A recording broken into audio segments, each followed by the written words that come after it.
montar la tienda y a ver que salga todo bien. Esperemos que no... quítalo.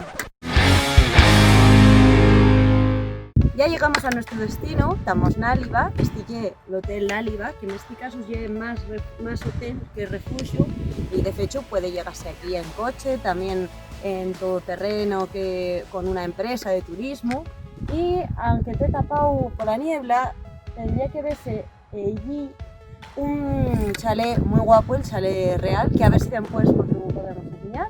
Y ahora nosotros lo que tenemos que hacer es tocar el sitio más afalladizo para montar la nuestra tienda y esperar que todo salga bien. Bueno, ya escogimos en nuestro sitio para poner la tienda.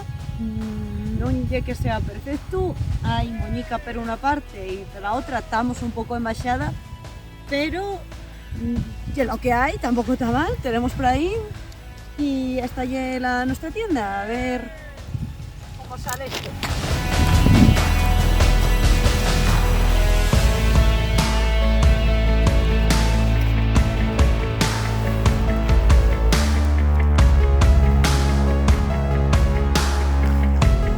¡Elipsis! Como veis, no llevo la misma ropa que antes y preparámonos bien para el frío. Todavía llevamos un plumas y también un chubasquero, además de muda limpia para toda la ropa. Vamos a colocarles esterillas. Ya tenemos aquí las tiendas. Elipsis. Son las 7:45 de la mañana.